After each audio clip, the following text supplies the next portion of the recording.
민주노총 공공운수 대전지역 일반지부 동지 여러분, 안녕하십니까? 5월 정보와 소식 전달해드립니다. 5월 정신계승, 7월 총파업 성사로 윤석열 정권 심판하자. 민중의 투쟁은 찬연하다. 5월 18일 전남대 학생들이 시위 중 무장한 공수부대가 진압봉을 휘두르며 공격하자 학생들은 금남로로 뛰어가며 외친다. 비상계엄 해제하라. 전두환은 물러나라. 계엄군은 물러가라. 오후가 되자 공수부대의 강경 진압은 학생, 시민, 남녀를 가리지 않았다. 금남로에서 일반 가정집 안방에서도 자행되었다. 그리고 5월 19일 오후 4시 50분 계엄군의 최초 발포는 20일 밤 10시 30분부터 요란한 총성으로 21일 오후에 집단 발포로 바뀐다. 대한민국 군대가 자국의 시민을 상대로 총을 쏠 때 광주 시민은 시민군을 조직하여 광주를 스스로 지킨다. 항쟁 5일째인 22일 시민군이 도청을 장악하며 공수부대의 폭력과 살상이 난무하던 광주는 잠시 평화를 찾는다. 빠르게 일상의 질서를 회복해간다. 시장과 상점들이 문을 열고 부상자들을 위한 시민들의 헌혈은 혈액 부족을 해소하고 여분이 생길 정도였다. 시민군에게 필요한 자금은 자발적인 성금으로, 이들의 매끼 식사도 시민들 스스로 만든 주먹밥으로 해결하였다. 매일 도청 앞 광장에 모여 직접 민주주의 방식으로 의견을 모았고 결정된 바에 따라 스스로 행동했다. 평화는 길지 않았다. 광주의 시위가 서울과 부산 등지로 확대되지 않기를 원했던 전두환 신군부는 미군과 무력 진압 방침 협의까지 마치고 이른바 상무충정 작전 디데이를 27일 새벽 0시 1분 이후 실시를 결정한다. 27일 새벽 4시 총성과 함께 시작된 계엄군의 진압은 도청, YMCA, YWCA, 전일 빌딩 등으로 이어진다. 시민 여러분, 지금 계엄군이 쳐들어오고 있습니다.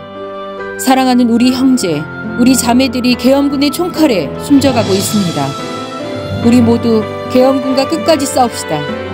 우리는 광주를 사수할 것입니다. 우리는 최후까지 싸울 것입니다. 우리를 잊지 말아 주십시오. 오전 5시 10분경 항전은 끝났다. 붉게 물든 항쟁의 광주에도 아침에는 어김없이 떠올랐다. 열흘 동안의 투쟁에서 시민들은 전두환 신군부의 쿠데타를 인정하지 않고 민주주의와 인권을 요구하며 맞섰다. 광주 시민들이 5월 26일 계엄군의 진압작전을 눈앞에 두고 채택한 80만 광주 시민의 결의 주요 내용은 바로 계엄 해제, 전두환 처단, 허위 조작 왜곡 보도 금지, 민주정부 수립 등이었다. 사망 155명, 다친 이후 사망 110명, 부상자 2461명, 연행 구금자 1447명, 연행 구금 부상자 1145명, 행방불명자 81명, 기타 118명. 5월 그날 광주에 있었던 희생자, 유가족의 아픔은 현재 진행입니다. 망언자를 처단하라. 29만 원으로 호화 생활을 누린 전두환은 끝내 사과도 처벌도 없이 사망했다. 집권 여당인 국민의힘 의원과 지방자치단체장은 수시로 5.18 민주항쟁을 깎아내리고 헐뜯는다. 국민의힘이 자유한국당이던 때 망언을 일삼았던 김순례, 이종명, 김진태. 그들은 엄벌은커녕 21대 국회의원 선거대책위원회 공동선거대책위원장이 되거나 강원도지사로 후보로 선출된다. 당내 대선 후보 경선 시절 윤석열은 전두환 전 대통령이 군사 쿠데타와 5.18만 빼면 정치는 잘했다고 말하는 호남분들이 많다라며 학살자 전두환을 옹호한 발언 당사자였다. 2021년 7월, 2022년 5월 5.18 정치인의 헌법 수록을 긍정적으로 말한 당사자이기도 하다. 5.18 민주항쟁을 바라보는 대통령과 집권 여당의 현실은 이렇다. 국민의힘 최고위원인 김재원은 초록은 동생인 전광훈을 만나 표를 얻으려면 조상 묘도 판다며 5.18 정신헌법 수록 반대를 명확하게 말했다. 윤석열은 5.18 헬기 사격은 허위라고 말한 김광동을 진실 화해를 위한 과거사 정리위원회 위원장에 앉힌 임명권자다. 처벌받지 않은 망언은 되풀이된다. 망언은 조선, 중앙, 동아, 문화일보, 우익 종편을 거쳐 사실처럼 왜곡된다. 5.18 민주화운동 등에 관한 특별법 제8조 5.18 민주화 운동에 대한 허위사실 유포 금지에 따르면 5.18과 관련해 허위사실을 신문, 잡지, 방송, 그 밖의 출판물 또는 정보통신망 이용, 전시물 또는 공연물 전시 게시 등 또는 상영, 그 밖의 토론회, 간담회, 기자회견, 집회, 가두연설 등에서의 발언을 통해 유포한 자는 5년 이하의 징역이나 5천만 원 이하의 벌금형에 처할 수 있다. 처벌의 근거가 있으니 망언자를 처단할 수 있지만 윤석열은, 국민의힘은 하지 않는다. 항쟁 정신으로 노동자 주인 되는 세상 만들자. 저항과 나눔, 자치와 연대로 대동세상을 만든 5월 공동체 정신. 신군부에 맞선 항쟁의 정신은 1987년 6월로 2016년에서 17년 촛불로 현재로 이어진다. 2023년 5월 1일 노동자가 가장 즐거워야 할 노동절. 윤석열 정부의 건설노조 탄압을 규탄하며 분신한 건설노조 강원건설지부 소속 양해동 지대장이 2일 사망했다. 노동조합 활동만으로도 탄압과 죽음의 대상이었던 박정희 전두환 시대도 아닌 2023년의 일이다.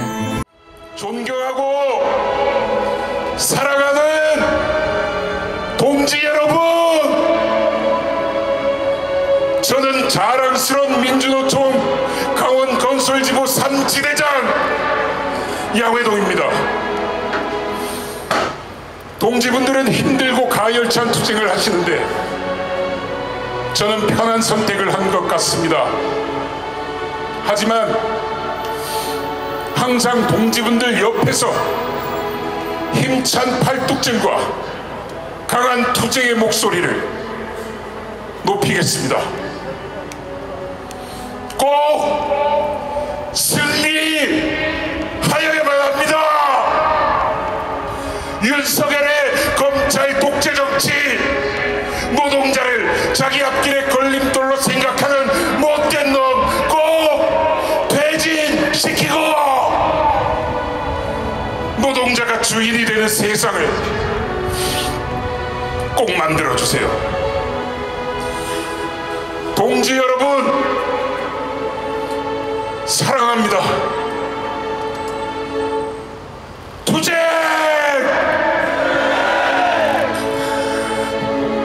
강원건설 3지대장 양회동 올림.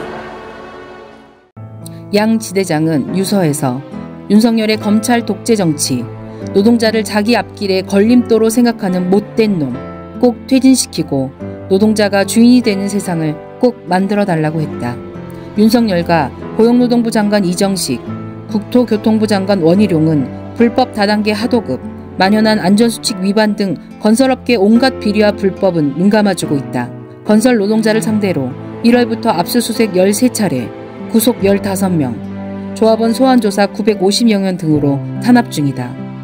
무법천지 건설 현장을 노동조합 활동으로 개선하고 그 자부심으로 살아왔던 건설 노동자에게 건폭이라는 딱지를 붙인 윤석열이다. 사랑도 명예도 이름도 남김없이 싸워간 5월 광주의 정신으로 윤석열 정부의 노동 탄압을 끝장내자.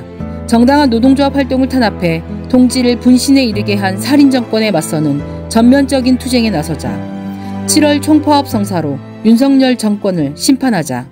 윤석열 대통령의 용기 있는 결단을 높이 평가하고 보답하는 마음으로 답방을 결심했다고 하는 기시다 총리, 그 말을 들으면서 어이가 없습니다. 일본군 성노예, 노동자 강제 동원, 방사성 오염수 불법 투기, 독도 영유권 주장, 일본의 군사력 확대 등 양국의 현재와 미래를 위해 반드시 해결해야 할 사안이 산적해 있습니다. 그런데 이러한 문제를 눈 감아준 윤석열 대통령이 용기 있는 결단을 내렸다고요. 대한민국 국민이 그렇게 우습습니까? 아직도 식민지 노예로 보입니까? 기시다 총리에게 묻습니다. 지난 한일 정상회담의 결과로 동북아는 평화로워지고 한일 관계는 미래로 나아갈 수 있다고 확신합니까? 그렇게 생각한다면 큰 오산입니다. 대한민국 국민은 절대 용납하지 않습니다.